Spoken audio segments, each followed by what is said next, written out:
Infertility के लिए दवाई देते हैं।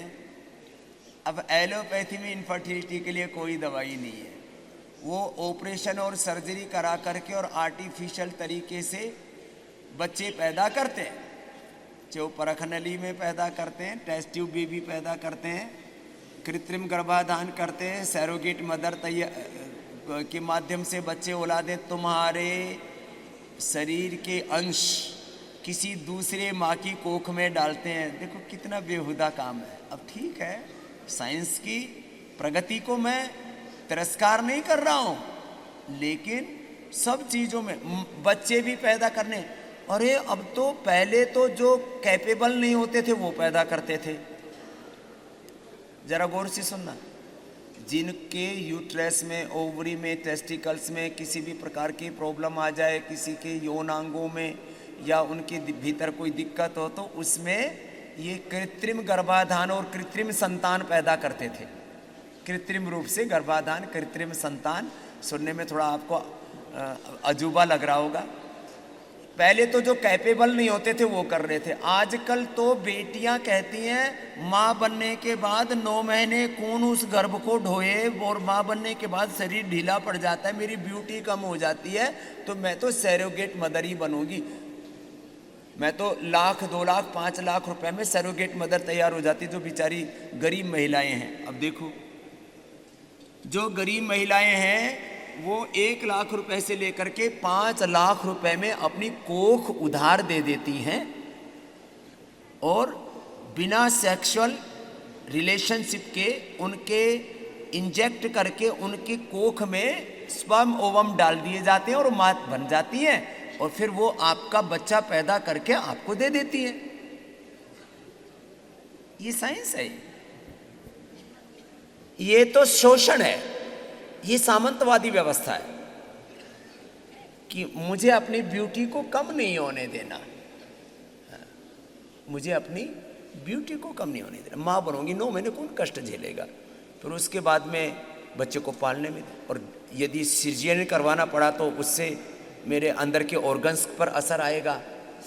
कितनी बेहूदी बातें हैं। और हम क्या कहते हैं? हम कहते हैं भाई नारी सुधा, दशमूलारिष्ट, अशोकारिष्ट, एलोवेरा। कल ही एक बेटी मिली, बोली जी मेरी तो मंथली इतनी डिस्टर्ब थी, मैंने तो, मेरी माँ ने कहा बेटा स्वामी जी बोलते हैं एलोवेरा जूस पी लो, आचार्य बाक्षण जी सुबह रोज कहते हैं एलोवेरा जूस पी लो, अशोकारिष्ट पी लो, दशमूलारिष्ट पी लो। बाबा जी मैंने पिया, मेरा तो 2 महीने के अंदर सब कुछ रेगुलर हो गया। अशोकारिष्ट से, नारी सुधा से।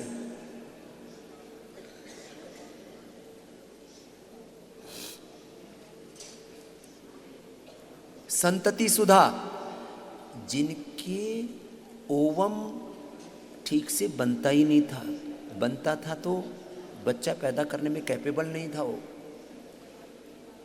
स्पर्म की भी, ओवम की भी क्वालिटी, क्वांटिटी और स्पर्म की स्पीड भी उसमें मायने रखती है। तो संतति सुधा ये दोनों काम करता है। पुरुषों को फिर यौवनामृत, और बहुत उनको यौवन रोग हैं, यौन रोग हैं, तो उनको यौवन गोल्ड अथवा यौनामृत 2-2 या 4-4 गोली, छोटी थी गोली तो उसको 4-4 गोली देते हैं। मैं कहता हूँ, मेरा एक हमेशा रहता है, देखो आप 1% तो एक्सेप्शन रखना पड़ता है अपवाद के तौर पर। 99% आपको कोई आर्टिफिशियल तरीका नहीं अपनाना पड़ेगा, आप माँ बन जाएंगे, पिता बन जाएंगे। यौवनामृत, यौवनचूर्ण, संतति सुधा पुरुषों के लिए पर्याप्त है, और ज़्यादा ही कमजोरी है तो थोड़ा उनको मूसली पाक, अश्वगंधा, शतावर आदि जितना जितना वो डाइजेस्ट कर सके ले ले।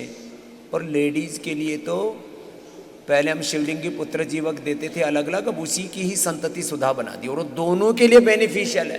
पहले हमें ऐसा, हमें ही भ्रांति थी, हमको भी पूरा पता नहीं था, लेकिन ये तो रिसर्च किया तो पता लगा है, तो स्पर्म ओवम दोनों को ठीक कर देता है। तो संतति सुधा लेडीज़ को, फलघृत, एलोवेरा, अशोकारिष्ट, दशमूलारिष्ट, और पुरुषों को यौवन चूर्ण और लेडीज को किसी भी तरह के सेक्सुअल डिसऑर्डर और कमजोरी के लिए ब्रेस्ट का पूरा विकास नहीं हो रहा है, शरीर का पूरा विकास नहीं हो रहा है, यौनांगों का पूरा विकास नहीं हो रहा है, उनकी यौन जो इच्छाएं हैं वो कहीं कुंठित हो गई हैं, अथवा लेडीज़ के ब्रेस्ट का विकास नहीं हो रहा है, बच्चे होने के बाद में ब्रेस्ट में दूध नहीं आ रहा है, तो शतावर चूर्ण, लेडीज़ को शतावर चूर्ण, पहले शतावरी चूर्ण सबको महिलाओं को कंपलसरी देते थे। उससे बेटियों का एक तो शरीर बहुत ही, जैसा एक आइडियल बॉडी होनी चाहिए लेडीज़ की, वैसी हो जाती है। इस शतावरी का काम है। शतावरी चूर्ण पहले सब लिया करते थे लेडीज़, और जेंट्स सब अश्वगंधा, शतावर, सफ़ेद मूसली, कोंच बीज, बला बीज या अष्टवर्ग पहले मिला करता था, जो अभी भी 4 तो मिलते ही है, कम से कम 4-5 मिल जाते हैं। हमने अष्टवर्ग के ऊपर भी बहुत काम किया। कॉमर्शियल यूज के लिए 4-5 मिल जाते हैं, बाकी हमने 8 के 8 अष्टवर्ग की औषधियाँ जो जीवनीय हैं, सेक्सुअल डिसऑर्डर से लेकर के और तमाम तरह की दुर्बलताओं को दूर करके रसायन का काम करती है, इनको पहली बार वर्तमान में इनकी सही पहचान करने का काम भी पूज्य आचार्य बालकृष्ण जी ने किया।